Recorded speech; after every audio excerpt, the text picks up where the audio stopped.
देखो, जिनका संबंध भगवान से नहीं होता है ना, जिसकी समझ में परमात्मा के कर्तव्यों का ठीक तरीके से बुद्धि में बैठता नहीं है ना, जिनका प्यारे बाबा से प्रेम नहीं होता, वे जो है इधर उधर भटकते हैं। किसी व्यक्ति विशेष को गुरु मानेंगे, कोई साध्वी के पीछे अपना समय देंगे, कोई बहन जी भाई जी करते रहेंगे। जिनका प्यारे बाबा से संबंध है वे इधर उधर बिल्कुल भटकना बंद कर देंगे। प्रेम सबसे करेंगे, सम्मान सबका रखेंगे, लेकिन बुद्धि का योग एक बाबा से होगा।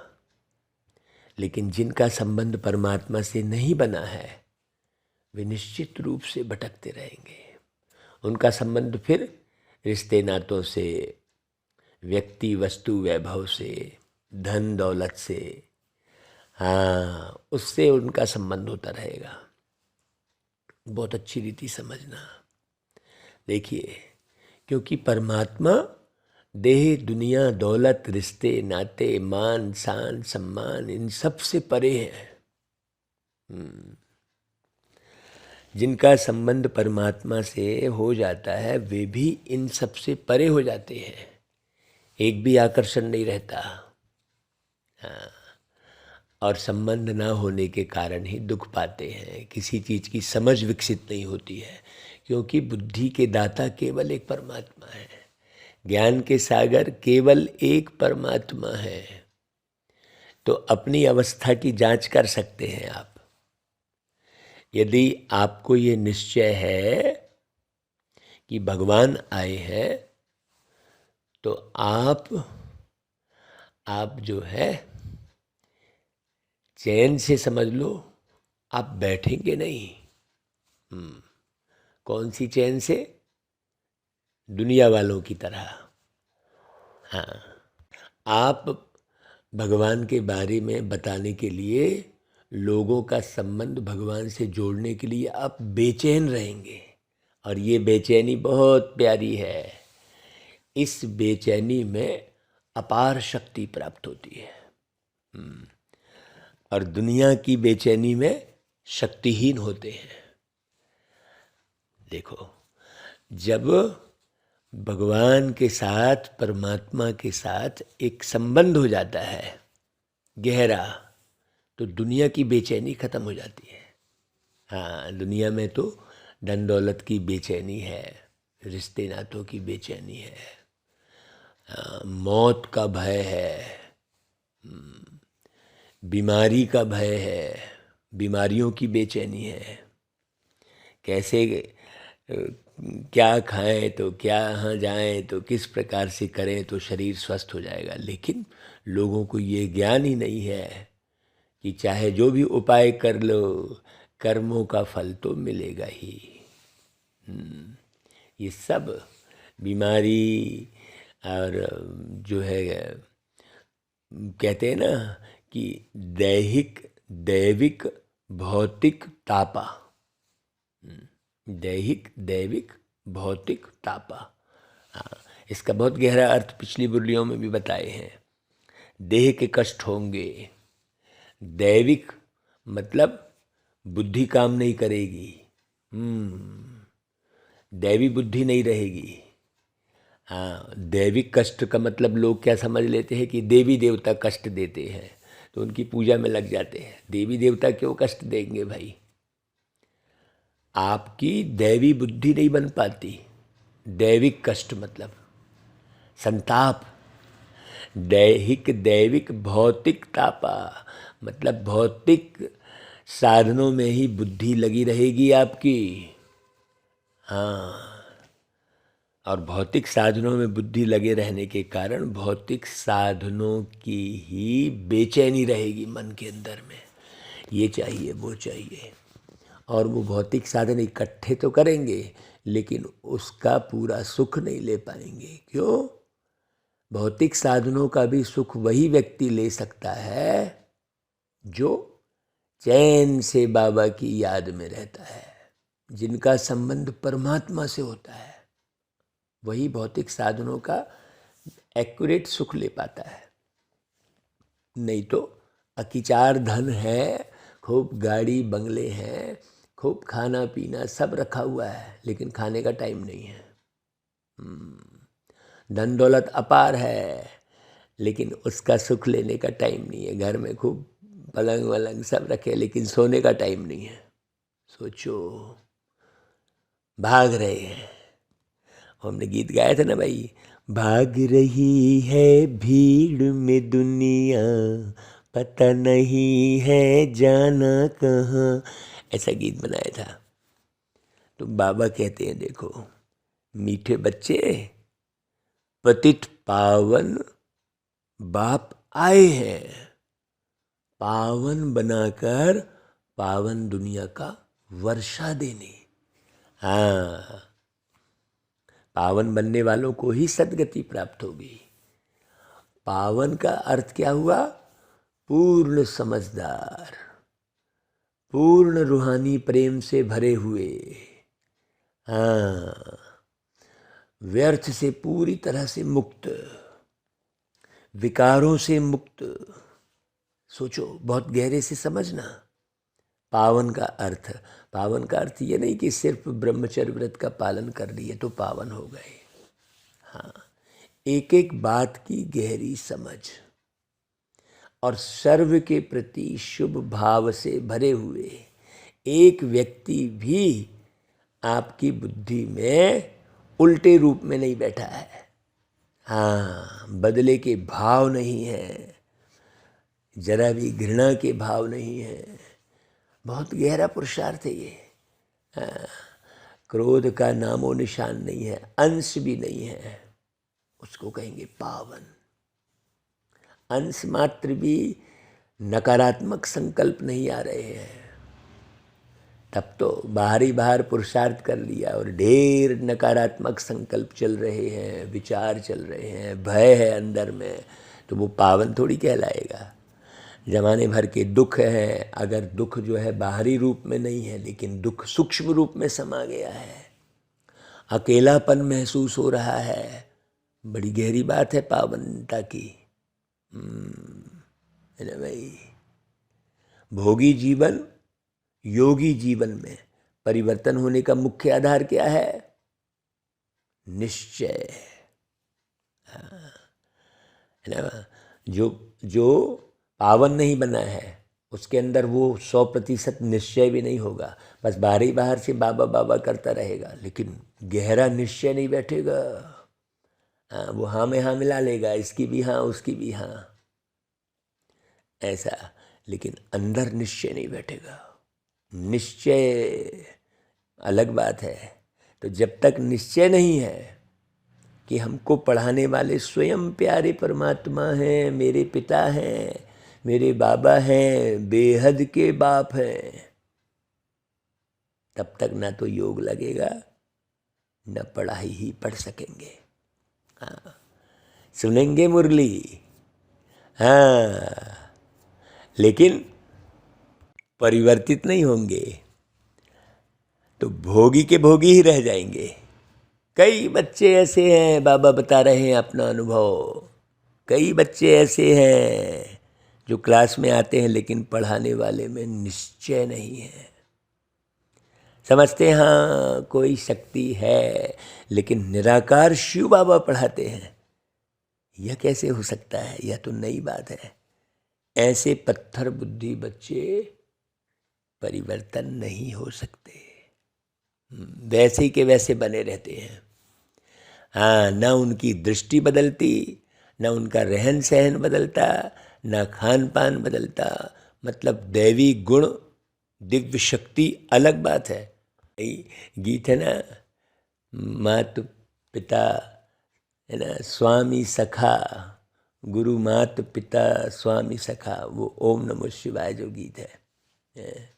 तो बाबा भाई परमात्मा ही है जो कभी ना कभी धरती पर आकर गुरु बनते हैं सर्व मनुष्य आत्माओं के, सर्व मनुष्य आत्माओं के पिता का रोल अदा करते हैं। तो पिता बनकर कितना प्यार लुटाते हैं ये कोई कोई अनुभव कर सकता है। और जिसने बाबा के प्यार का अनुभव कर लिया ना, उसका गहरा संबंध बाबा से जुड़ जाता है। वो कहीं भटकेगा नहीं, जाएगा आएगा सब तरफ, मिलेगा जुलेगा सबसे, लेकिन अंदर की भटकन समाप्त रहेगी। और उस शांति को कोई पहचानेगा भी नहीं। अंदर बिल्कुल शांत एकांत, अंदर एकांत अवस्था रहेगी। है ना भाई, खुश रहेगा वो, अंदर से बहुत खुश रहेगा। ओम शांति। बाबा कहते भाई बच्चे यह तो समझ गए हैं कि शिव बाबा हमको समझाते हैं। भाई मुरली किसकी चल रही है? बाबा की। हाँ, रंच मात्र भी अगर इधर उधर बुद्धि भटकेगी, हाँ, किसी का भी कनेक्शन थोड़े से दुख से होगा, अरे मेरा तो इतना पैसा गुम हो गया, मेरा ये धन इसने खा लिया, ये भी मेरा मेरा है। वो ड्रामा के हिसाब से उसे देखते हुए नहीं चल रहा है ना भाई। हिसाब किताब चुकतू हो गया, ये भाव से नहीं, मैंने बार बार मैंने अपने मन को सांत्वना दे रहा है, लेकिन बार बार मन और बुद्धि भटक रही है। नहीं, मेरा इतना पैसा डूब गया, मेरी ज़िंदगी में इतने कष्ट थे, ये वो, क्यों पूरे 63 जन्म तो विषय विकारों में रहे। तो सूक्ष्म में भी ये सब चल रहा है।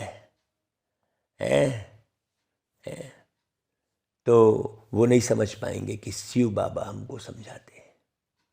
भाई घड़ी घड़ी तो नहीं कहेंगे ना भगवानुवाच। भाई एक बाप जो है अपने बच्चे से बात करेगा तो बार बार थोड़ी बोलेगा मैं तुम्हारा बाप बोल रहा हूँ, सुनो तुम, मैं तुम्हारा बाप बोल रहा हूँ, ऐसे थोड़ी बोलेगा। भाई वो तो बाप की अथॉरिटी से बोलेंगे ना, और बच्चा भी समझेगा कि हाँ मेरे पिताजी बोल रहे हैं। तो यह तो कायदा नहीं कि घड़ी घड़ी अपनी महिमा करनी है। शिव बाबा जो सबके बाप हैं, वह हम बच्चों को बैठ समझाते हैं। भविष्य 21 जन्मों के लिए अटल अखंड दैवी स्वराज्य प्राप्त कराते हैं। बहुत ध्यान से सुनना। अगर सुनने वाले को ये स्पष्ट हो गया, समझ में आ गया कि 21 जन्मों तक हम अपार सुखों में रहते हैं इस पढ़ाई से, जो बाबा पढ़ा रहे हैं, इस समझ से, इस योग से, तो वो कभी भी इस योग और इस पढ़ाई को छोड़ेगा नहीं, और ही विस्तार करेगा। भाई जैसे स्कूल अथवा कॉलेज में बच्चे जानते हैं कि टीचर हमें बैरिस्टर की पढ़ाई पढ़ा के अपने समान बैरिस्टर बना रहे हैं, एम ऑब्जेक्ट रहती है। बाकी सत्संगों में जो भी जाते हैं वेद शास्त्र आदि सुनने के लिए, उससे तो कुछ मिलता ही नहीं है। बताओ भाई, जैसे खूब बड़ी सभा रखी, भागवत कथा रखी, तो कृष्ण कथा रखी, तो शिव महापुराण रखा, उसमें हजारों लाखों लोग जो है सुनने गए। लक्ष्य क्या, प्राप्ति क्या? कुछ भी नहीं। ना भगवान को जाना, ना बुराइयों से मुक्त हुए, कुछ भी नहीं, ना कोई परिवर्तन। बस भाग गए, आ गए, हो गया, ताली बजा लिए। यहाँ तो बाबा टीचर बन के हमें एक सुंदर एम ऑब्जेक्ट दिए हैं, है ना भाई। इसलिए बाबा कहते हैं कि ये जो भटकन, ये प्रवचन, ये सत्संग जो भाग रहे हैं, इससे अच्छा तो है वो टीचर हैं जो शरीर निर्वाह अर्थ कोई जिस्मानी विद्या सिखलाते हैं कम से कम, जिससे आजीविका होती है। बाकी सब तो दुर्गति ही करते हैं। यहाँ पर कैसी दुर्गति हो रही है? बच्चा यदि शादी नहीं करना चाहेगा तो भी बाप कहेगा कि वर्षा भी नहीं मिलेगा, तू शादी नहीं करेगा तो। और क्या एक तो भ्रांति पाल रखी है कि माँ बाप का कर्ज जब ही उतरता है जब बच्चा शादी करके बच्चे पैदा करता है। ऐसी भ्रांति बैठाल रखी है, सोचो, उल्टी सुल्टी है, और विषय विकारों में ढकेलते हैं। और फिर शादी करके वो माँ बाप खुद ही फिर दुखी होते हैं, फिर वृद्धाश्रम खुलते हैं, सोचो। तो वो कहते नहीं मेरे बेटे बहू ने भगा दिया, जब से बहू आई तब से मेरे जीवन में दुख आ गया, तो तुम्ही ने तो ढकेला अपने बेटे को। उसको पावन मार्ग दिखाते, दुनिया के बारे में समझते कि ये कलयुगी रौरव नरक है और इसमें शादी मुरादी बर्बादी ही है। जब ये गहरी समझ आ जाए तब तो भगवान की समझ ही नहीं है कि वो एवर प्योर है, विषय विकारों से मुक्त है, उससे संबंध ही नहीं है। सोचो, है जहाँ चाहे वहाँ चले जाओ,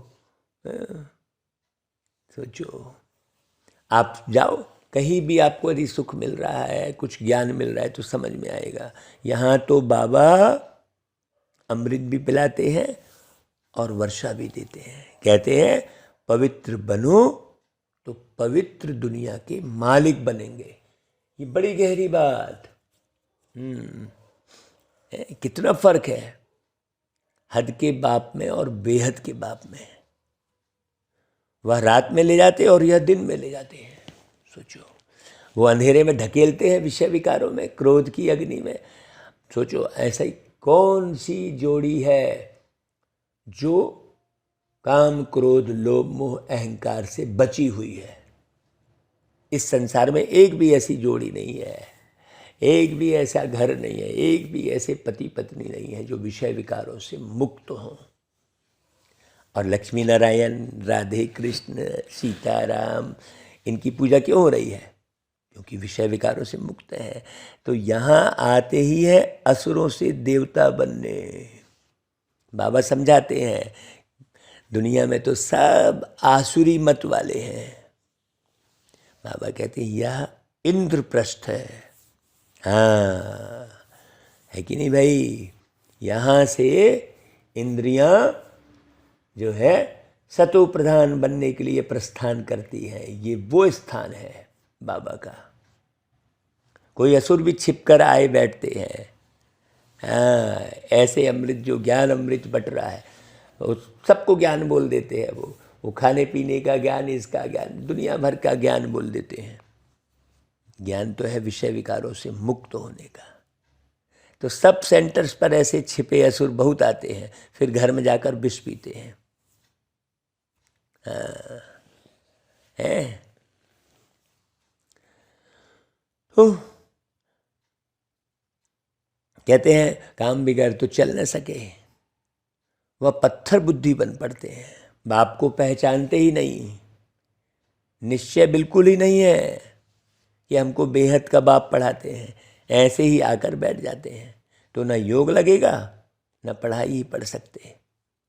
भोगी के भोगी ही होंगे। बहुत समझाते हैं,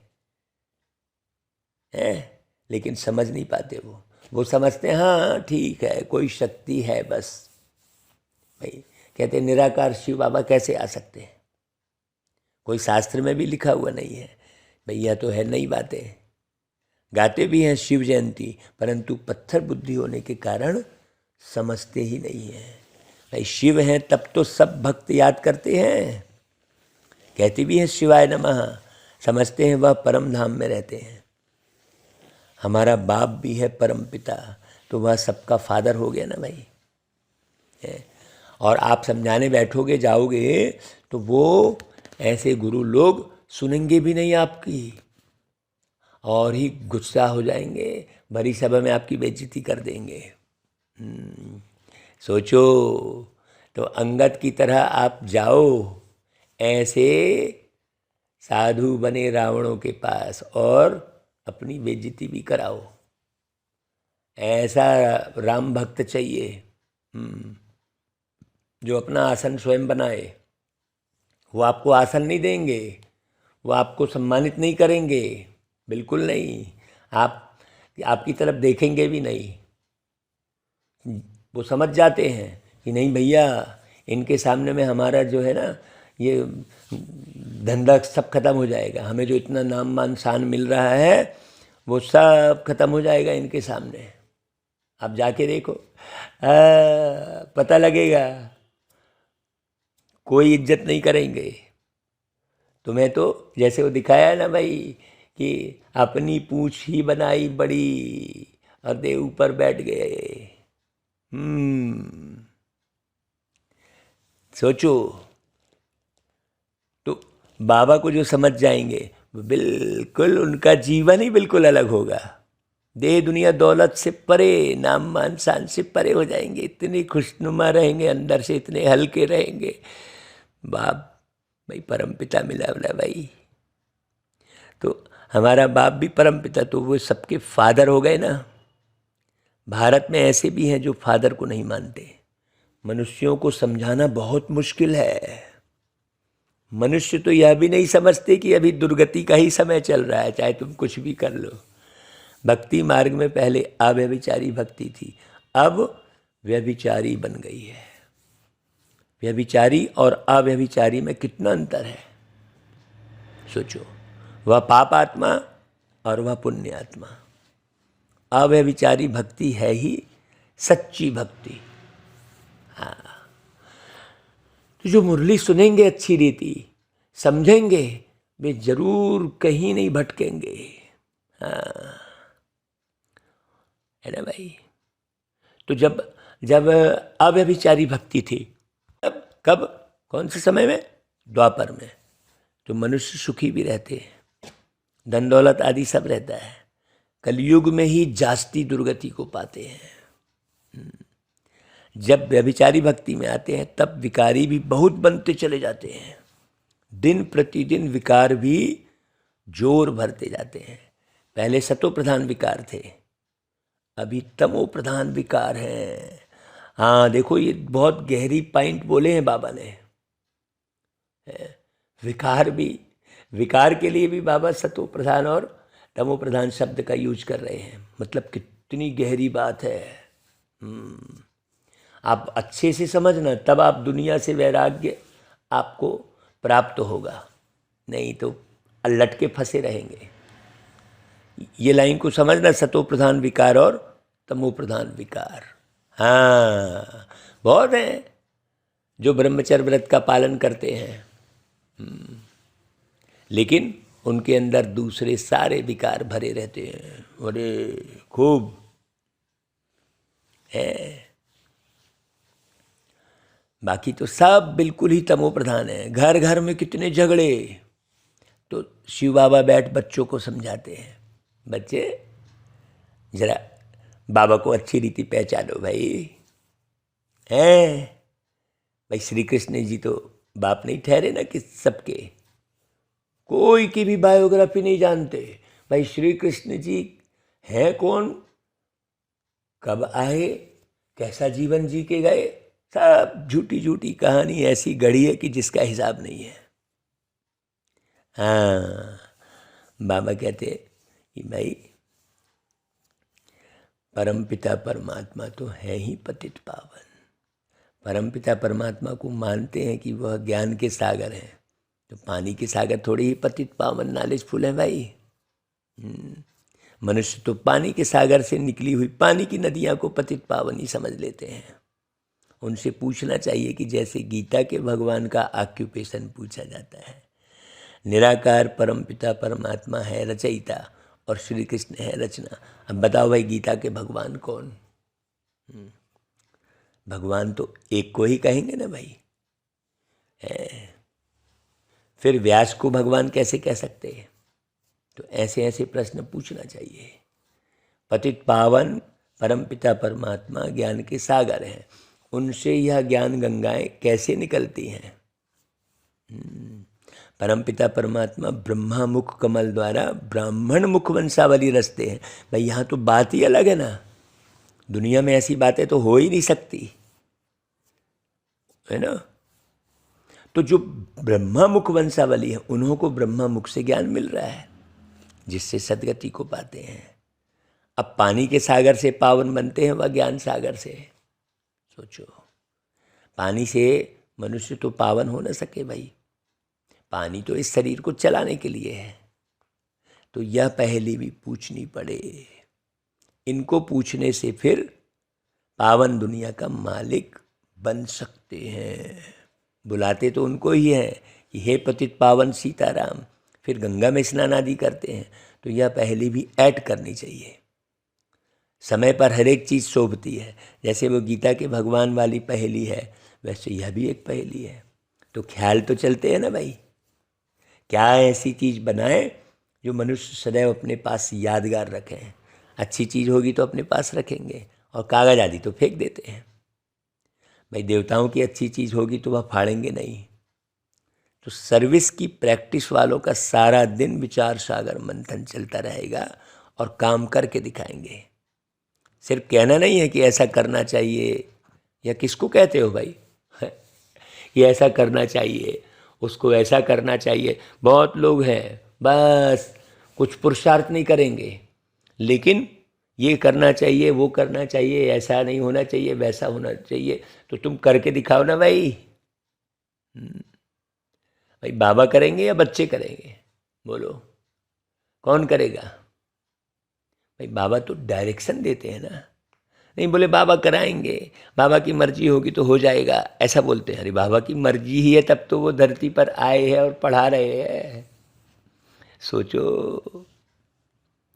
ऐसे भाई अच्छे चित्र कैलेंडर छपाओ, त्रिमूर्ति शिव के कैलेंडर्स निकालने चाहिए। त्रिमूर्ति शिव जयंती कहना राइट है। बहुत मुश्किल बुद्धि लगती है दुनिया वालों की, तुम कितने भी चित्र छपा लो। यहाँ पर बाबा बड़ी गहरी बात कर रहे हैं। सिर्फ शिव जयंती कहना रॉन्ग है, त्रिमूर्ति शिव जयंती कहना राइट है।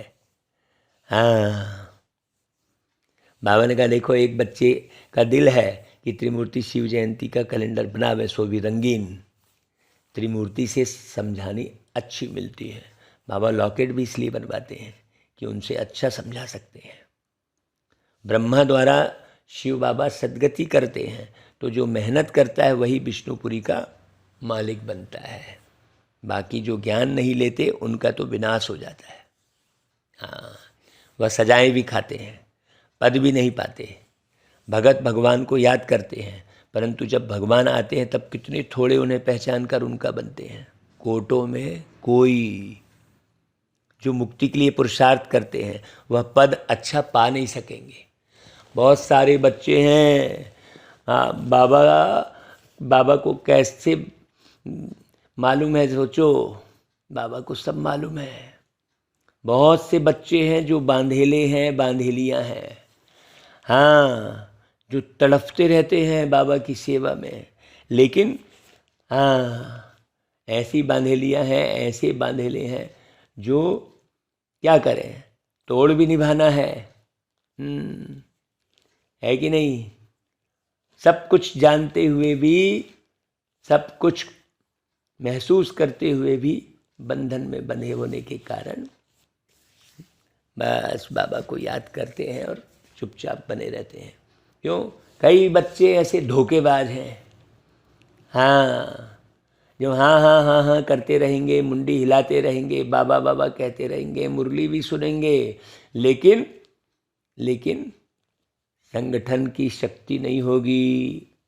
हाँ, किस प्रकार से निर्माण करना है वो नहीं होगा। सब अपने अपने अकेले, कोई अपना अलग सेंटर खोल लेगा तो कोई अपना अलग गीता पाठशाला खोल लेगा, तो भैया सब अपने मैं करते घूमते रहेंगे।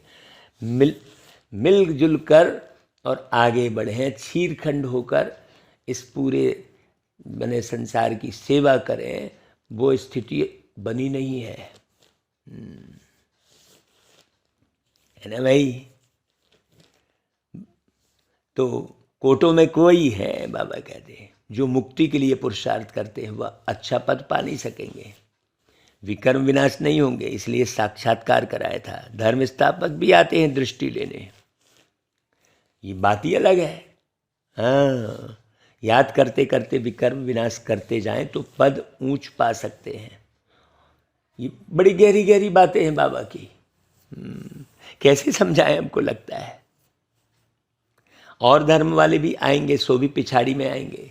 जो बड़े होंगे। ऐसे नहीं कि अभी का पोप आएगा ना, बिल्कुल नहीं। पहले नंबर का पोप जो अभी अंतिम जन्म में है वह आएगा। ये सूक्ष्म बातें बाबा देखो बता रहे हैं। हिसाब है बड़ा भारी। ये सारा जो सृष्टि का चक्र है वो सब बाबा से ही वर्षा लेते हैं, चाहे वो अभी एक आखिरी समय में एक पार्षद भी क्यों न बन रहा हो। स्पष्ट बहुत अच्छे से समझना। अभी यह है कुंभ का मेला। वो कुंभ का मेला अलग है, वो सब भक्ति मार्ग की सामग्री है, और ये कुंभ का मेला अलग है। जब दुर्गति को पाने का पूरा ग्रहण लग जाता है तब प्यारे बाबा आकर 16 कला संपूर्ण बनाते हैं। इस राज को थोड़ा अच्छे से समझना। ग्रहण को कैसे निकाला जाता है भाई? स्वदर्शन चक्र घुमाकर, है ना भाई? हाँ, यह जो अपना गोले का जो चित्र है उसमें नीचे लिखना चाहिए कि यह है स्वदर्शन चक्र। हाँ, केवल सृष्टि चक्र नहीं। अभी सृष्टि चक्र तो लिखा है तो लोग समझते हैं हाँ ऐसा हुआ होगा, तो अपने अंदर थोड़ी समाहित करते हैं कि हाँ ये मेरा ही चक्र है। भाई स्वास्तिक चिन्ह, इसलिए हम क्या करते हैं, स्वास्तिक चिन्ह बड़ा सा बनाते हैं, उसमें बिंदी बनाते हैं, तो फिर समझाते हैं कि भाई ये बिंदी किसका प्रतीक है। ये बिंदी तुम सुनने वाले का प्रतीक है। अब तुम पहचानो कि तुम कहाँ आए थे। ऊपर से जब नीचे उतरे थे तो किस समय तुम नीचे उतरे थे। अपनी योग्यता को पहचानो, स्वदर्शन चक्र घुमाओ। तो सोचो, तो गोले का चित्र केवल सृष्टि चक्र थोड़ी है, वो स्वदर्शन चक्र है। हाँ, यह बहुत अच्छी चीज है। यह ईश्वरी कोर्ट ऑफ आर्म्स है। ये सब है ईश्वरी बातें। हाँ। भाई स्लाइड्स जो बना रहे हैं उनके लिए भी बाबा समझानी देते रहते हैं। अगर समझो वो मुरली ना सुने तो डायरेक्शन अमल में ला ही नहीं सकते, कोई नहीं ला सकता। जो मुरली अच्छी रीति पढ़ेंगे उनकी बुद्धि में बहुत गहरा ज्ञान बैठेगा। ज्ञान जब तक अच्छी रीति बैठेगा नहीं तब तक योग योग योग करते रहेंगे बस। अमृत वेले का योग लगाया, नुमा शाम का योग लगाया, ऐसे कहेंगे। उनका योग लगेगा नहीं, वो टाइम ही देखते बैठे रहेंगे। हाँ, मुरली तो रोज पढ़नी चाहिए। इसलिए भाई सर्विस में जो है उनको एक्ट में आना चाहिए, नहीं तो बस बोलते रहेंगे। त्रिमूर्ति का भी स्लाइड्स बनाते हैं, उनमें अक्षर बहुत अच्छे हैं। स्थापना और विनाश, 2 गोले भी चाहिए, यह नर्क यह स्वर्ग, यह आज का भारत यह कल का भारत। अब केवल चित्र ही बस में समझा रहे हैं, नहीं भाई। जो कल का भारत आप बनाने जा रहे हो वैसा आपका जीवन भी दिखना चाहिए ना भाई। भाई सुना रहे हो आप सतयुग की बातें और बोल रहे हो लगातार झूठ, तो कोई कैसे मानेगा भाई। है, व्यवहार में आप झूठा व्यवहार कर रहे हो, पैसे की लेन देन में गड़बड़ी कर रहे हो। सोचो, बार बार टुनक मिजाजी दिखा रहे हो, आंखें तिरछी कर रहे हो, दृष्टि खराब कर रहे हो, कई किस्म की बात है, और तुम सुना रहे हो सतयुग की बातें, तो कौन भरोसा करेगा। तो बाबा जो चित्र बनाने की बात कर रहे हैं उसमें बड़ी गहरी बात है। आज का भारत और कल का भारत। भारत माना कौन? भारत माना मैं। भारत माना मैं भाई। मुझे उस भारत को अपने जीवन में दिखाना है। तो बाप सेकंड में जीवन मुक्ति देने वाले तो बैठे थे भाई। बाबा को पहचाना, निश्चय हुआ, बस इतनी सी तो बात है। जीवन मुक्ति पाने का पुरुषार्थ चल पड़ता है। हाँ, इसलिए क्या होता है, जब कभी भी कोई हमसे प्रश्न करते हैं या कोई उलझन में फंसते हैं तो उनको जवाब देते हैं हम। भाई हमें बड़ा अच्छा लगता है, हमको लगता है भाई चलो भाई इन्होंने हमको सेवा का अवसर तो दिया। ऐसे थोड़ी कि कोई प्रश्न करने वाले के ऊपर हम जो है मैंने बिल्कुल तनाव में आ गए हैं, अंदर से जो है हिल गए, नहीं कि बार बार प्रश्न कर रहे हैं, ऐसा नहीं। बाबा को पहचाना तो निश्चय हो जाता है, फिर जीवन मुक्ति पाने का पुरुषार्थ चल पड़ता है। भाई जन्म तो लिया है ना भाई, बाबा के घर में जन्म तो लिया है ना, कि अभी जन्म ही नहीं हुआ, भाई जन्म जिसने ले लिया तो वो पूरा वर्षा लेगा। फिर विकार की मांग नहीं कर सकते, जरा भी वो डिपेंडेंट नहीं रहेगा किसी पर। वो सिर्फ एक बाप पर निश्चय होगा उसका, किसी पर डिपेंडेंट नहीं रहेगा। अभी तो सब सहारा ढूंढते बैठे रहते हैं। हाँ, रिश्ते नातों का सहारा, तो साधु सन्यासियों का सहारा, तो साध्वी लोगों का सहारा, तो स्थान विशेष का सहारा ढूंढते रहते हैं। सोचो, बाप कहते हैं भ्रष्टाचारी को वर्षा मिल न सके। प्रैक्टिकल में इनका ही मिसाल देखा ना भाई, किनका? ब्रह्मा बाबा का। सब सहारे हटा दिए, भैया तुम अपना हिसाब किताब कर लो और जो मेरे हिसाब में आता है मुझे दे दो, मैं तो ईश्वरी कार्य में चलूँगा। अब वो गीत गाया था ना भाई, सब सहारे छोड़े हमने, तुझको हाथ थमाया है, बाबा तेरे दो नैनों में दो जहान को पाया है। वो गीत सुनना भाई। हाँ, तो ऐसे बहुत मुश्किल निकलते हैं। अपनी इज्जत आदि भी बहुत देखते हैं ना। क्रिएटर बाप है, सबको उनकी आज्ञा पर चलना है। तुम भी श्रीमत पर नहीं चलते हो तो पद भ्रष्ट हो जाता है। बाबा कहते हैं इस ज्ञान का मार्ग जो है, इसमें नष्टो मोहा बिल्कुल अच्छा चाहिए। बाबा की आज्ञा मिली हुई है, जो बच्चे आज्ञाकारी नहीं वह कपूत ठहरे। वह बच्चा बच्चा नहीं है। जरा गहरे से अपनी जांच करना कि आप बाबा के एकदम एक्यूरेट बच्चे बने हो कि नहीं बने हो। जब जांच करोगे ना तब पता चलेगा। तब फिर बाबा की याद के आंसू बहेंगे, तब फिर दुख के आंसू भी बहेंगे, पश्चाताप के बहेंगे। जब जिस दिन पता चलेगा कि बाबा की बात हमने नहीं मानी। भाई पवित्रता की आज्ञा तो अच्छी है ना भाई। राजयोग तो बाबा ही अभी सिखला रहे हैं ना भाई। ये बात जब किसको समझ में आ जाए। लेकिन मनुष्य तो बेचारे समझते ही नहीं है। ऐसे पर तो हमको बड़ा रहम भी आता है। देखते हैं, फिर साक्षी होकर देख लेते हैं, क्या करें। बच्चों में भी नंबरवार तो पुरुषार्थ अनुसार समझते हैं ना भाई। बाप इतना डायरेक्शन देते हैं, कोई बच्चे मुश्किल करके दिखाते हैं। बाबा कहते हैं त्रिमूर्ति का कैलेंडर बनाना है, सारा मदार है त्रिमूर्ति शिव के चित्र पर। देखो, अब त्रिमूर्ति का कैलेंडर बनाना है बाबा कह रहे हैं, तो कितनी गहरी बात है, सोचो इसमें। हाँ, माने निर्माण के लिए बिल्कुल डटे रहना है। तो ब्रह्मा द्वारा स्थापना माने ब्राह्मण अच्छी रीति बनना है, और विष्णु द्वारा पालना मतलब बिल्कुल जरा भी चाहना नहीं है। किसी भी इस दुनिया की, देह की, दौलत की, वस्तु की, स्वाद की, किसी की भी चाहना नहीं है भाई। आपको निर्माण करना है। सोचो, आपको लोगों को पालना करनी है। शिव कहते हैं और शंकर कहते हैं, शंकर द्वारा विनाश। तो भाई आप पूरी तरह से विषय विकारों को समाप्त कर चुके हैं। ऐसा चित्र साकार में चाहिए। वो चित्र के साथ साथ बाबा बड़ा गहरा इशारा दे रहे हैं। तो जरूर शिव बाबा स्वर्ग की स्थापना करेंगे ना भाई। कलयुग आसुरी राज्य का विनाश होगा। कैसे होगा? अपने से शुरू करना पड़ेगा ना भाई। स्वपरिवर्तन से विश्व परिवर्तन है ना। आपके में रंच मात्र भी जरा भी दाग रह गया तो थोड़ी वो चलेगा। 10,000 की साड़ी खरीदने गए, उसमें एक छोटा सा छेद, चलेगा क्या? फिर लेंगे आप उसे 10,000 में? सोचो बहुत अच्छे से। हाँ भाई, ऊपर ही ऊपर पढ़ लिए कलयुग का विनाश, सतयुग की स्थापना, ऐसा थोड़ी है। आसुरी राज्य में तो कितने ढेर हैं, देवी राज्य में कितने थोड़े हैं।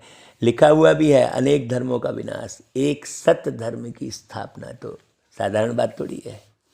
बाबा कहते हैं मैं कितना श्रृंगारता हूँ फिर भी सुधरते नहीं है, उल्टा सुल्टा बोलते रहते हैं। यहाँ बाबा कहते हैं देह सहित जो कुछ है सब कुछ भूल मामेकम याद करो। अपनी देह में भी ना फंसो। किसकी देह में फंसने से फिर गिर पड़ते हैं। जैसे मम्मा की देह से प्यार था तो मम्मा के जाने के बाद कितने मर गए। क्यों? क्योंकि नाम रूप में फंसे हुए थे। बाप कितना कहते हैं कि देह अभिमानी मत बनो, मामेकम याद करो।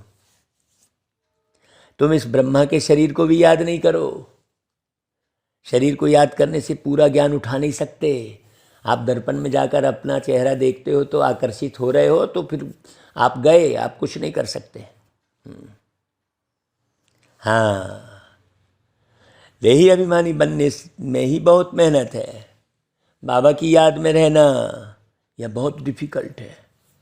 ज्ञान तो बहुत अच्छे अच्छे सुनाते हैं बहुत सारे लोग हैं, लेकिन योग में मुश्किल रहते हैं।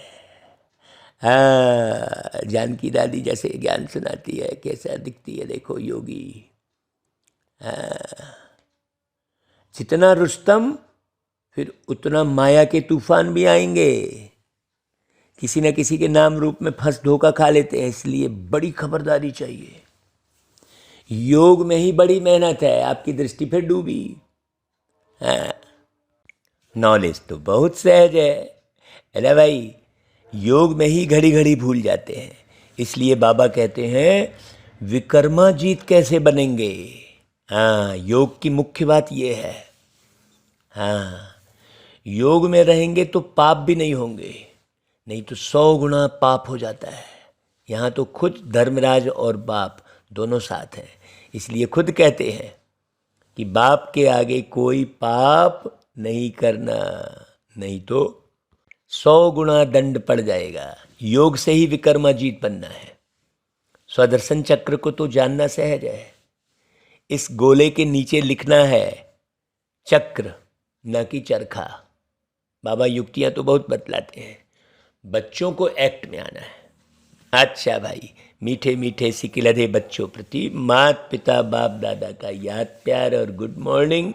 रूहानी बाप की रूहानी बच्चों को नमस्ते, और हम रूहानी बच्चों की रूहानी मात पिता बाप दादा को याद प्यार गुड मॉर्निंग और नमस्ते। देखो भाई, धारणा के लिए मुख्य सार। दुनिया में सब एक दूसरे के देहधारियों के पीछे लटके पड़े हैं। बाबा यहाँ सार में क्या बोल रहे? किसी भी देहधारी के नाम रूप में अटकना नहीं है, अपनी देह में भी नहीं फंसना है। इसमें बहुत खबरदारी रखनी है, नहीं तो अपनी देह ही सुंदर लग रही है। हाँ, ये बहुत बड़ा भ्रम है। दूसरी पॉइंट, ज्ञान मार्ग में नष्टो मोहा जरूर बनना है। हाँ, नहीं तो मोह कहीं ना कहीं लटका रहता है। बहुत ध्यान से समझने पड़ता है भाई। पवित्रता की आज्ञा माननी है और दूसरों को भी पवित्र बनाने की युक्ति रचनी है। हाँ, खान पान जो है फल फ्रूट वाला होगा अधिक से अधिक, तो पवित्र बनने में बड़ा जो है बहुत सरल होगा। हाँ, है ना भाई? तो खान पान मुख्य है। यदि आप खान पान उल्टा सुल्टा कर रहे हैं तो कभी भी आप पवित्र नहीं रह सकते।